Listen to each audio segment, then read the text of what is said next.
नमस्कार दोस्तों, स्वागत है आप सभी का स्मार्ट क्लास फेकोल एग्जाम पर। दोस्तों, हम लोग अभी मेंस के सीरीज का डिस्कशन कर रहे हैं और आज का जो हमारा टॉपिक है आंग्ल मैसूर युद्ध, ये हमारा मेंस के पॉइंट ऑफ व्यू में पेपर नंबर फर्स्ट में आता है और ये प्री के एग्ज़ाम से भी बहुत महत्वपूर्ण है। आइए देखते हैं, आंग्ल मैसूर युद्ध की चर्चा करते हैं। यहाँ पे 18वीं शताब्दी के मध्य में मैसूर में चिक्का कृष्ण राज नामक शासन कर रहा था, लेकिन ये अभी हम पृष्ठभूमि तैयार कर रहे हैं इसकी। लेकिन वास्तविक शक्ति नंदराज के हाथों में थी। इसी समय मैसूर की सेना में हैदर अली नामक एक व्यक्ति सिपाही के रूप में भर्ती हुआ और एक दिन मैसूर का शासक बना। अब हैदर अली के बारे में जानते हैं। यहाँ पे हैदर अली का जन्म 1721 ईस्वी में बूढ़ी कोटा नामक स्थान पर हुआ। हैदर अली के पिता फतेह मुहम्मद मैसूर की सेना में एक सिपाही थे जो एक युद्ध में मारे गए। बड़ा होने के पर हैदर अली मैसूर सेना में भर्ती हुआ। हैदर अपने गुण और योग्यता के कारण 1755 ईस्वी में डिंडी गुल का फौजदार नियुक्त हुआ। डिंडी गुल के फौजदार के रूप में फ्रांसीसियों के सहयोग से एक आधुनिक शस्त्रागार की स्थापना की। 1759 ईस्वी में मराठों ने मैसूर पर आक्रमण किया। हैदर के नेतृत्व में मैसूर की सेना मराठों को पराजित कर मैसूर के बाहर खदेड़ दिया। 1760 ईस्वी में चिक्का कृष्णराज की मृत्यु के बाद हैदर अली मैसूर का स्वतंत्र शासक बन गया। अंग्रेज प्रारंभ से ही हैदर को अपना शत्रु मानते थे, क्योंकि हैदर ने अपने उत्कर्ष में फ्रांसीसियों की मदद ली थी।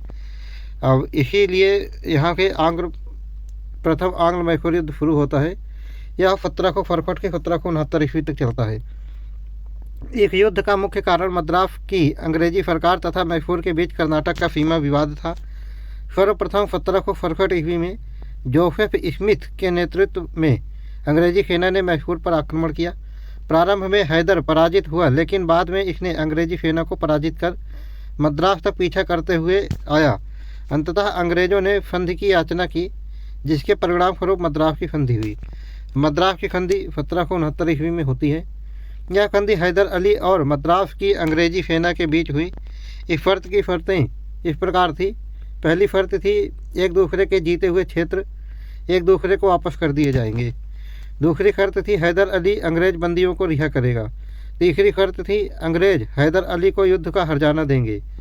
इस युद्ध में अंग्रेजों की अजेयता को समाप्त कर दिया। यानी कि पहले ऐसी धारणा बनी थी कि अंग्रेजों को कोई हरा नहीं सकता है, तो पहले आंग्ल मैसूर युद्ध में ये धारणा समाप्त हो गई। अब दूसरा आंग्ल मैसूर युद्ध 1780 से 1784 के बीच में हुआ है। इस युद्ध का मुख्य कारण अंग्रेजों ने फ्रांसीसी बंदरगाह माही पर अधिकार कर लिया, जो हैदर के राज्य के अंतर्गत था। इस घटना से हैदर अली अंग्रेजों से नाराज हो गए और अंग्रेजों के मित्र राज्य कर्नाटक पर आक्रमण कर दिया। हैदर अली ने कर्नाटक के नवाब मोहम्मद अली हैदर के विरुद्ध अंग्रेजों से सहायता मांगी। अंग्रेजों ने 2 सेनापतियों के नेतृत्व में 2 अलग अलग सेनाएं कर्नाटक भेजी। रास्ते में हैदर के पुत्र टीपू ने हेक्टर मुनरो की नेतृत्व वाली अंग्रेजी सेना को रोककर युद्ध करने लगा, जिससे एक ही सेना कर्नाटक पहुंच सकी। परिणाम स्वरूप अरंदी में हैदर ने कर्नल बेली के नेतृत्व वाली अंग्रेजी सेना को पराजित कर दिया। यानी कि टीपू ने हेक्टर मुनरो को, जो एक सेना हेक्टर मुनरो के नेतृत्व में थी और दूसरी सेना कर्नल बेली के नेतृत्व में थी, तो टीपू का जो हैदर अली का जो लड़का टीपू था, इसने हेक्टर मुनरो की सेना को रास्ते में ही रोककर उनसे युद्ध करने लगा।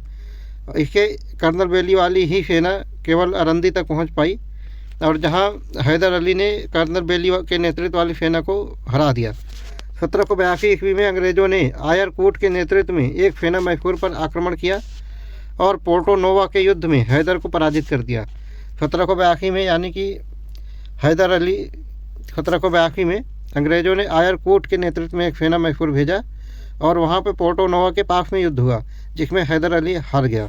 युद्ध में घायल होने से हैदर अली की मृत्यु हो गई। हैदर की मृत्यु के बाद उसका पुत्र टीपू मैसूर का शासक बना।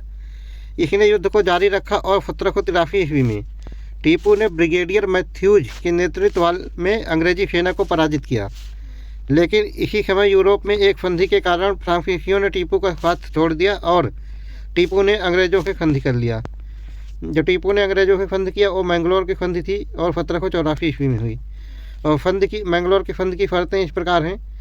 इस संधि के द्वारा द्वितीय आंग्ल मैसूर युद्ध समाप्त हो गया और इस संधि के द्वारा एक दूसरे के जीते हुए क्षेत्र वापस कर दिए गए। टीपू ने अंग्रेज बंदियों को रिहा कर दिया। तीसरा आंग्ल मैसूर युद्ध होता है 1790 से 1792 ईस्वी में। इस युद्ध का तात्कालिक कारण आज कोटा में क्रेंगानूर के 2 दुर्ग डचों से टीपू खरीदना चाहता था, लेकिन अंग्रेजों के मित्र राज्य त्रावणकोर ने खरीद लिया। इस कार्य से टीपू नाराज हो गए और त्रावणकोर पर आक्रमण कर दिया। इसी समय गवर्नर जनरल लॉर्ड कॉर्नवालिस ने मराठा तथा निजाम के से संधि करके सम्मिलित रूप से मैसूर पर आक्रमण कर दिया। कॉर्नवालिस मैसूर के अनेक क्षेत्रों को जीतकर श्रीरंगपट्टनम को घेर लिया। टीपू सुल्तान मजबूर होकर अंग्रेजों से संधि कर ली। जो अंग्रेजों से टीपू सुल्तान ने संधि की 1792 ईस्वी में, इसको श्रीरंगपट्टनम की संधि कहते हैं। इस संधि की शर्तों को जान लेते हैं। श्रीरंगपट्टनम की संधि के द्वारा तीसरा आंग्ल मैसूर युद्ध समाप्त हो गया। इस संधि के द्वारा टीपू का आधा राज्य अंग्रेजों ने ले लिया, जिसे मराठे और निजाम आपस में बांट लिए। टीपू पर 3 करोड़ रुपए का हर्जाना लगाया गया। टीपू के पास धन न होने के कारण उसके 2 पुत्रों को कॉर्नवालिस के पास बंधक के रूप में रख दिया और टीपू की सेना को भी सीमित कर दिया गया। चौथा आंग्ल मैसूर युद्ध जानते हैं, ये 1799 ईस्वी में हुआ था। इस युद्ध का कारण अंग्रेज गवर्नर जनरल लॉर्ड वेलिजली टीपू के पास सहायक संधि स्वीकार करने का प्रस्ताव भेजा, जिसे टीपू ने अस्वीकार कर दिया, जिसके परिणाम स्वरूप 1799 ईस्वी में लॉर्ड वेलिजली ने मैसूर पर आक्रमण कर दिया। वेलिजली ने टीपू के अनेक क्षेत्रों को विजित करते हुए श्रीरंगपट्टनम के दुर्ग को घेर लिया। टीपू अंग्रेजों को युद्ध करते हुए दुर्ग के द्वार पर मारा गया और मैसूर अंग्रेजों के नियंत्रण में आ गया।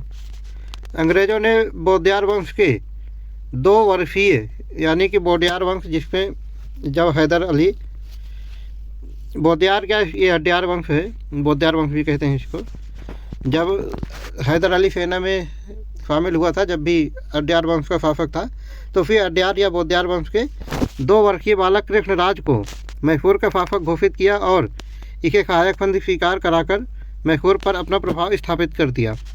1834 ईस्वी में विलियम बेंटिक ने मैसूर को जीतकर अंग्रेजी राज्य में मिला लिया, यानी कि अड्यार वंश के जो राजा थे उनको भी हरा दिया। किसने हराया? तो विलियम बेंटिक ने। कब हराया? 1834 ईस्वी में। अब यहाँ पे जानेंगे हम आंग्ल मैसूर युद्ध, एक दृष्टि में यहाँ पे जानेंगे। पहला सारणी के माध्यम से जानेंगे। पहला आंग्ल मैसूर युद्ध 1769 ईस्वी में हुआ। इसका कारण यह था कि अंग्रेजों एवं हैदर के बीच कर्नाटक की सीमा का विवाद था। मद्रास की संधि 1769 से इस युद्ध की समाप्ति हुई। इसमें अंग्रेज हार गए थे। दूसरा आंग्ल मैसूर युद्ध 1780 से 1784 ईस्वी में हुआ। इसमें अंग्रेजों द्वारा फ्रांसीसी बंदरगाह माही पर अधिकार कर लिया गया। ये इसका कारण था और इस युद्ध की समाप्ति मैंगलोर की संधि से 1784 ईस्वी में हुई। इस युद्ध का कोई निर्णय नहीं आया था। तीसरा आंग्ल मैसूर युद्ध 1790 से 1792 ईस्वी तक हुआ और इसका कारण था टीपू द्वारा त्रावणकोर पर आक्रमण। और तीसरे आंग्ल मैसूर युद्ध की समाप्ति श्रीरंगपट्टनम की संधि से 1792 ईस्वी में हुई और इसमें टीपू की हार हुई। चौथा आंग्ल मैसूर युद्ध 1799 ईस्वी में हुआ। इसमें टीपू द्वारा सहायक संधि को स्वीकार न किया जाना इस युद्ध का कारण था। इसमें टीपू की डेथ हो जाती है और टीपू जब डेथ हो जाती है तो हार ही गया है। टीपू सुल्तान के बारे में जानते हैं थोड़ा। ये 1782 से 1799 तक मैसूर के शासक थे। हैदर अली की मृत्यु के बाद 1782 ईस्वी में टीपू सुल्तान बना। टीपू ने 1787 में बादशाह की उपाधि धारण की और अपने नाम के सिक्के चलाए। इसने वर्ष महीनों के हिंदू नामों के स्थान पर अरबी नामों का प्रयोग किया तथा एक नए पंचांग या कैलेंडर का प्रचलन किया। फ्रांसीसी क्रांति के फलस्वरूप जब कुछ फ्रांसीसी सैनिकों ने श्रीरंगपट्टनम में जैकोबिन क्लब बनाने का प्रस्ताव किया तो इसने हार को स्वीकार किया। यह स्वयं जैकोबिन क्लब का सदस्य बना और अपने आप को नागरिक टीपू कहलाने लगा। टीपू सुल्तान धर्म सहिष्णु शासक था। इसने श्रृंगेरी के मंदिर की मरम्मत एवं शारदा देवी की मूर्ति की स्थापना के लिए धन भी दिया था। अब दोस्तों आज का डिस्कशन हम यहीं पे समाप्त करेंगे। कल फिर मिलेंगे दोस्तों इसी चैनल पर नेक्स्ट वीडियो के साथ। तब तक के लिए जय हिंद।